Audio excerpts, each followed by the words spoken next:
Last year I reviewed this. This is the Sedici Strada 3 Primo Carbon Liberty Edition, because the Helldivers references still make themselves.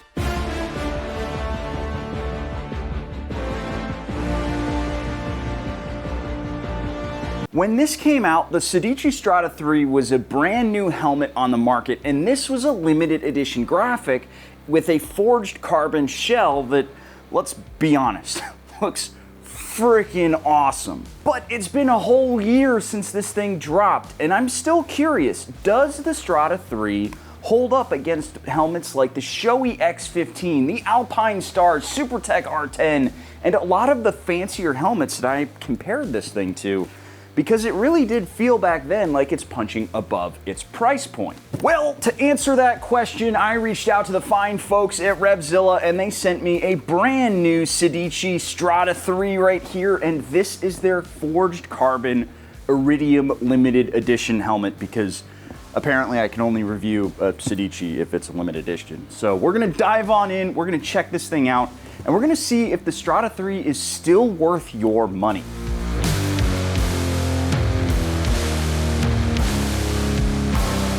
All right, let's unbox this sucker. First thing we got is a, I guess that's a red, I'm colorblind. It's kind of orangey and there's some blue and some, it's Iridium is what they call it, hence the name. Then something that I've really liked about the Sedici helmets, especially their limited edition ones, is they come with these carry bags, and I've actually used this bag right here, not this one specifically, but another one just like it that I got with the Liberty helmet last year to carry around my much more expensive helmets that do not come with a bag. This helmet's like 500 bucks, half the price, and we got a bag in it. I know it's a weird sticking point, but I'm gonna stick with it. Do we have anything in the bag? Yep, we do got something. Ooh, yum. Silica packet. I'm gonna save that for later. It's a good snack while I'm editing. And then pulling the actual helmet out of the bag here, the inner bag, which is usually all you get with a Shoei helmet, I'm gonna point out.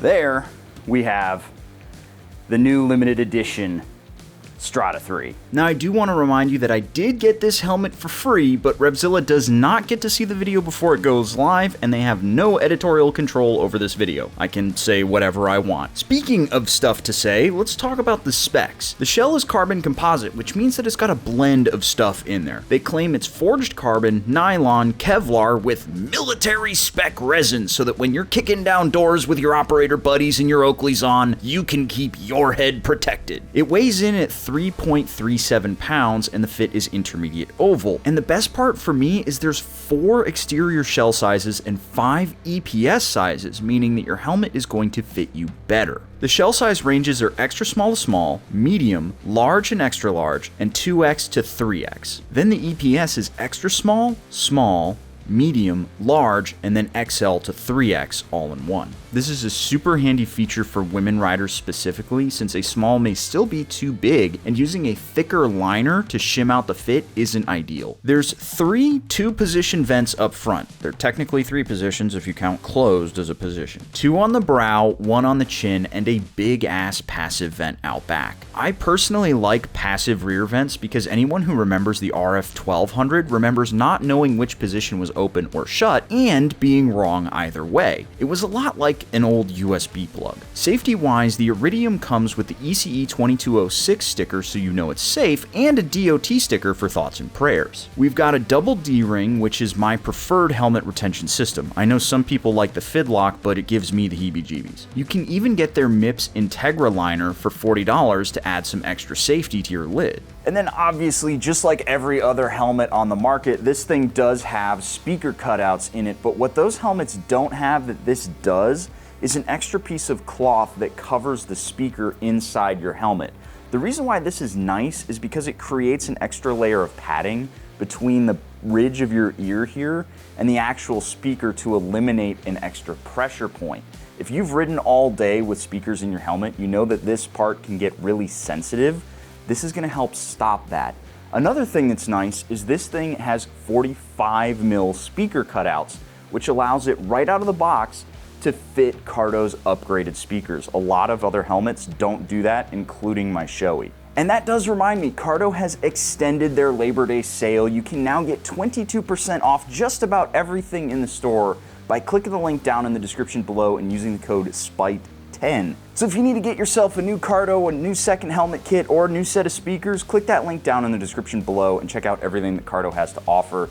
Use that code SPITE10 for 22% off now through the 7th. So you got a couple more days left to take advantage of that. Now, before we get out there and get some riding impressions with this helmet on, I do want to give you some first impressions just pulling it out of the box, having it here on the table and in my hands, both compared to the old Sedici Strada 3 Primo Liberty Edition and against my Shoei X15, which is a much more expensive helmet. Now, if you recall my review on the Liberty here, you'll remember that one of the biggest gripes, one of the only gripes that I had with this helmet is that at the top of where the face shield meets the helmet, right here, there's a bit of a gap between where the visor actually connects to the rubber lining, and it doesn't seal properly, which means that while you're riding, you do get some wind forcing its way past the face shield, and if it's raining, you do get a little bit of rain past that face shield. I'm happy to report it seems Sedici has completely solved that issue with this helmet right here.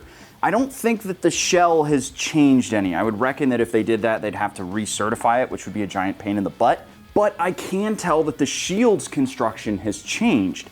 There's more plastic, more material here, which is creating a positive seal against that one gasket here at the top, which is going to keep this thing quieter, and it's gonna keep it a little bit more watertight when you get stuck in the rain. I love to see that because what it means is Sedici was listening to me, and this was a victory for me and me alone. I'm the only one who noted this, so you're welcome, rest of the world. Obviously, I'm joking, but that is great to see. It means they really are listening to riders.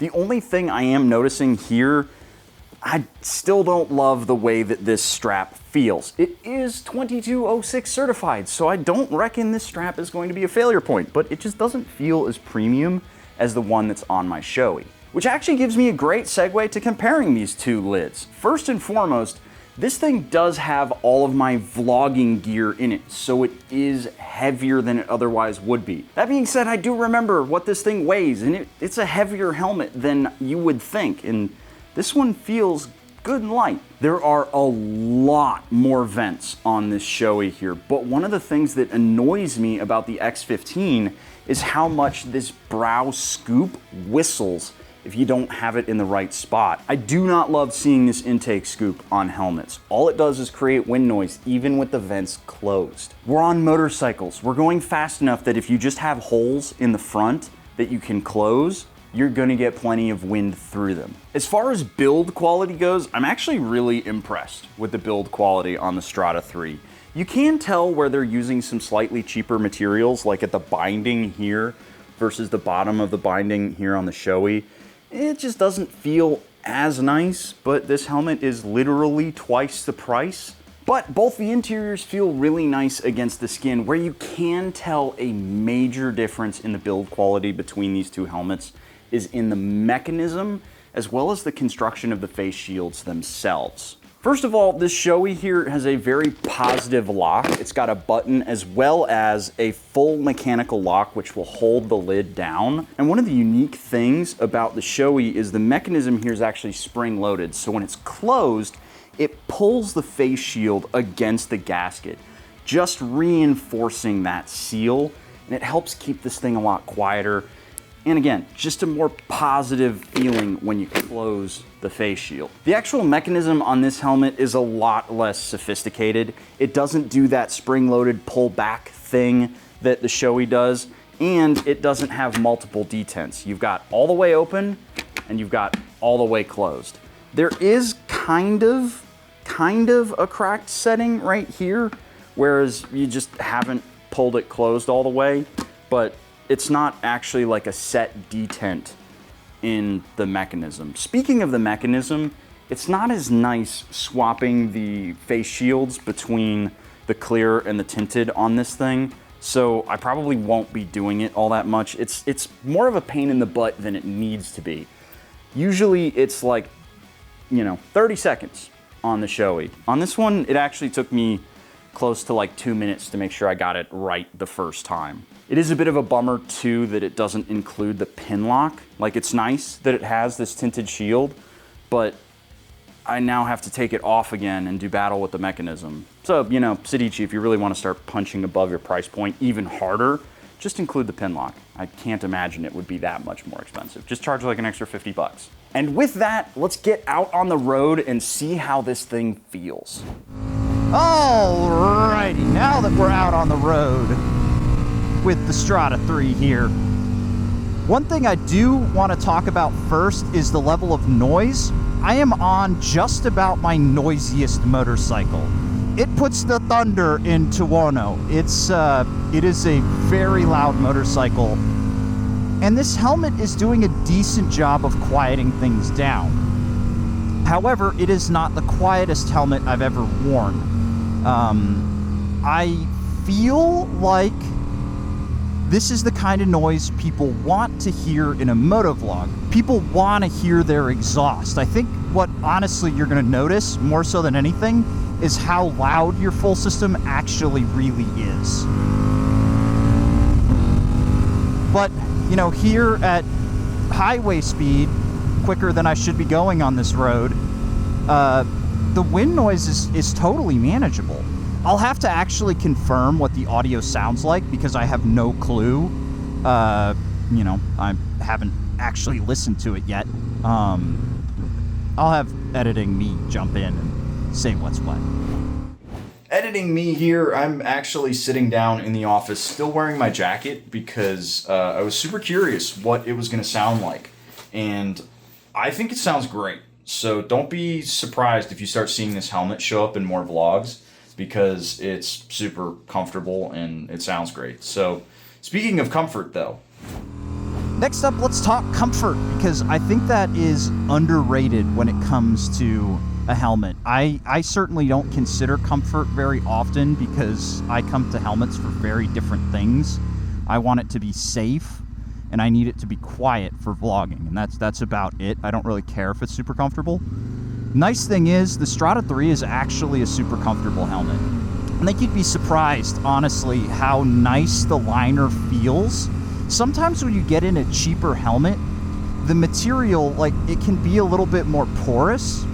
And since I have a short beard, occasionally I'll feel my beard hairs get stuck in the material. And then when I take the helmet off, it's like I'm waxing my face. And it pulls beard hairs out of my cheeks, and that's no fun.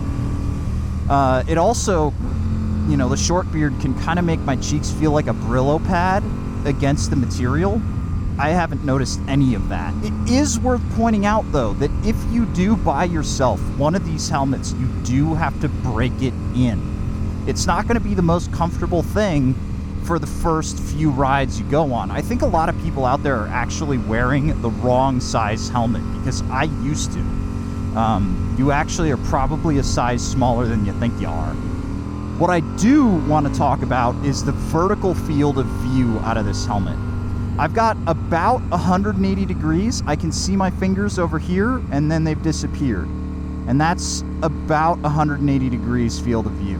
Maybe a little bit less, maybe like mid 170s, but definitely more than enough for me to see all of what's going on around me. What is interesting, though, is that big nose piece right here is actually occluding a lot of what's down here. I can't see my dashboard when I'm looking straight ahead. I definitely have to look down. I have to like specifically look down. And usually, to me, what that indicates is a helmet that feels good when you're tucked. If you can't see your dashboard, usually that means when you're tucked in, you get a really good view of what's ahead of you. However, you don't really. It's okay, but you really got to crane your neck up. So if you're taking this to a racetrack and you're really trying to get into that full tuck attack stance, you're going to have to look up a little bit more. You're going to have to raise your torso up just a bit. That is a very specific use case and not something that the average guy is going to encounter. So if you're just out on the street commuting or having fun on the weekend, you're not gonna have to worry about it. You just may every now and again have to look down at your dash, and that's fine. That doesn't bother me at all. Last thing I want to talk about is this thing does have a drop-down sun visor. You may notice I'm not wearing sunglasses. Usually I always have sunglasses on when I'm out riding. But the drop-down sun visor makes it so that I don't have to. I will say that the drop-down sun visor gives the world a very magenta tint to it. It's very noticeable. And when you close the shield, it helps a little bit, but it still looks a little bit funny.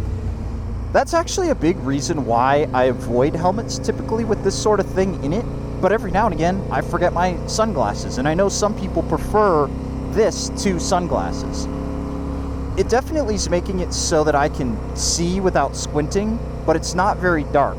If you want to be comfortable, you have to have the shield down and the drop-down sun visor down. And then I find it's actually super comfortable. And with all that said, I want to get back into the office and give you my final thoughts on this helmet here. First off, let me say I apologize if it feels a little bit crowded in here. I have a giant Mesa oversized 4x12 cabinet in here that I definitely needed to buy to replace my old Marshall. Yeah, it doesn't fit in my amp rack, so I have to come up with something else over here. And I wanted to film where there's air conditioning, so that's what this whole thing is. The office is in flux. I also want to keep this one short and sweet because honestly, I feel like I've said everything I need to say about the helmet itself. I do want to take a second though and shout out what I think Sedici is doing really right, and that is cool graphics at an attainable price. Used to be Icon was the only company out there that was giving you really wild graphics. Now if you start scrolling through Revzilla and you start looking at these Sedici Strada 3s, you're seeing some really cool colorways, and they're all really affordable. Sure, Shoei has some great graphics, but my Escalate colorway was $1,100. This thing is a $500 helmet, and it is really hard for me to describe and show on camera how good the flake is over the carbon fiber. It really does give it that sort of iridescent vibe that you would expect from something called the Iridium. Something like this from like Arai or Shoei would definitely be over $1,000. And sure, there would be some nicer parts, like the mechanism for the face shield and the construction of the face shields themselves.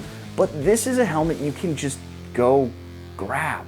Let's face it, one of the biggest things you want when you buy a helmet is you want to look cool. And this thing looks cool, it's safe, it feels great, it ticks all the boxes. And I can give this thing a solid 2 thumbs up.